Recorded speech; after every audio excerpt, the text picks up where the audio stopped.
नमस्कार, मैं हूं शिवानी पांडे और आप देख रहे हैं 4 PM यूपी। दोस्तों, बौखलाए डोनाल्ड ट्रंप ने अब बेशर्मी की सारी हदें पार कर दी।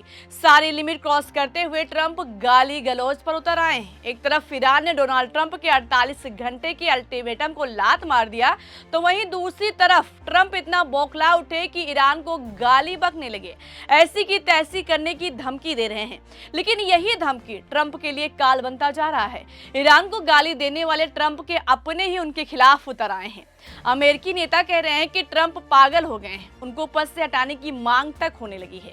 तो क्या कुर्सी जाने के डर से ट्रंप पूरी दुनिया के सामने घुटनों पर बैठकर माफी मांगेंगे? आपको बताएंगे, लेकिन उससे पहले इस पोस्ट को देखिए, जिसमें ट्रंप ने बेशर्मी की सारी हदें पार कर दी और ईरान को गंदी गंदी गालियां दी। Tuesday will be power plant day and bridge day are wrapped up in one in Iran. There will be nothing like it. Open the F से यहाँ पर गाली लिखी है। State you crazy. बी से क्या लिखा है आप खुद ही पढ़ लीजिए फिर। और you will be living in hell. Just watch. Praise be to Allah. President Donald J Trump.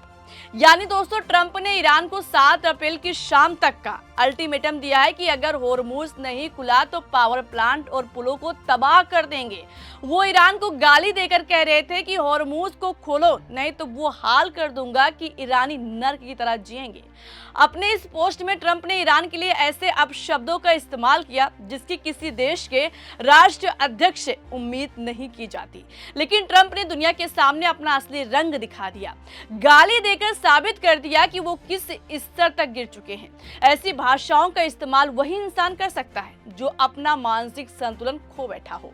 इधर ऐसा सवाल उठा और उधर अमेरिकी ने खुद मुहर लगा दी कि ट्रंप पागलपन की स्थिति से गुजर रहे हैं। उनका दिमाग अब काम करना बंद कर दिया है। खबर देखिए, लिखा है कि राष्ट्रपति पागलपन की स्थिति में है। ट्रंप के मेंटल हेल्थ पर अमेरिकी नेताओं ने उठाए सवाल।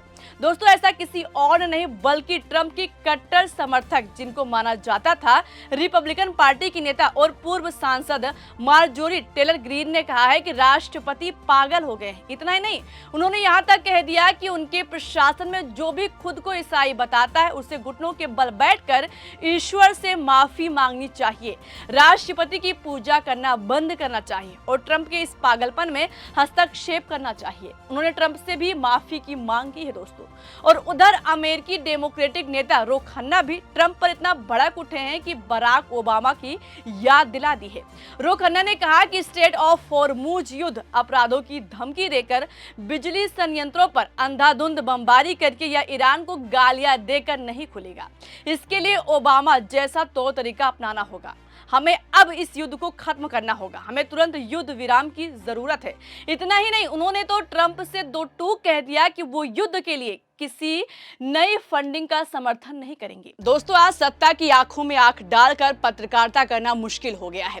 हमारे 4 PM नेशनल यूट्यूब और फेसबुक चैनल को, जिससे आपका प्यार और विश्वास हमेशा से मिलता रहा है, उसे बंद करके सरकार ने ये साबित कर दिया है कि वो आपके सवालों से कितना डरती है। मुश्किल दौर है, लेकिन हम ना रुके थे और ना ही रुकेंगे।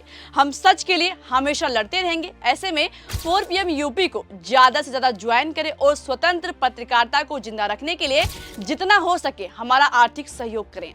आपके सहयोग से ये जंग हम जीत कर रहेंगे। यानी अमेरिका में डेमोक्रेटिक पार्टी ने ट्रंप के खिलाफ बगावत कर दी है। ऐसे समय में ट्रंप का साथ छोड़ दिया जब हर तरफ से अमेरिका ईरान के हाथों पिटता दिखाई दे रहा है। हथियार खत्म हो रहे हैं, युद्ध के लिए पैसे खत्म हो रहे हैं। ऐसे वक्त में ट्रंप का साथ उनके अपने ही छोड़ रहे हैं। लग रहा है कि ईरान पर कब्जा करने का भूत ट्रंप को लेकर डूब जाएगा। पूरे अमेरिका में ट्रंप की थू-थू होने लगी है। कोई उनको बेशर्म कह रहा है तो कोई अब तक का सबसे घटिया राष्ट्रपति कह रहा है, कोई पागल घोषित कर रहा है तो कोई उनको पद से हटाने की मांग कर रहा है। लेकिन उधर ईरान ने भी कह दिया है कि डरते तो हम किसी के बाप से नहीं हैं। ईरानी संसद के स्पीकर मोहम्मद बागेर गालिबाफ ने तुरंत जवाब दिया कि हमें नर्क में भेजने की बात करने वाले ट्रंप की लापरवाह कदम खुद अपने देश को जीते जी नर्क में ढकेल रहे हैं। इससे पूरा इलाका जलकर राख हो जाएगा, क्योंकि आप इजरायली प्रधानमंत्री बेंजामिन नेतन्याहू के इशारों पर चल रहे हैं। गालिबाफ ने कहा कि युद्ध अपराधों से आपको कुछ नहीं मिलेगा। एकमात्र समाधान ईरानी लोगों के अधिकारों का सम्मान करना है और इस खतरनाक खेल को रोकना है। उन्होंने साफ तौर पर आरोप लगाया कि ट्रंप पूरी तरह से नेतन्याहू के नक्शे कदम पर चल रहे हैं, जिससे मिडिल ईस्ट में बड़े पैमाने पर विनाश हो सकता है और ये गड्ढा डोनाल्ड ट्रंप के अलावा किसी और ने नहीं खोदा है। ईरान के सैन्य अधिकारियों ने भी वार्निंग दे दी है कि अगर अमेरिका ने पावर प्लांट्स या बुनियादी ढांचे पर हमला किया तो तेहरान पूरे मिडिल ईस्ट में ऊर्जा सुविधाओं और अन्य महत्वपूर्ण ठिकानों को निशाना बनाएगा।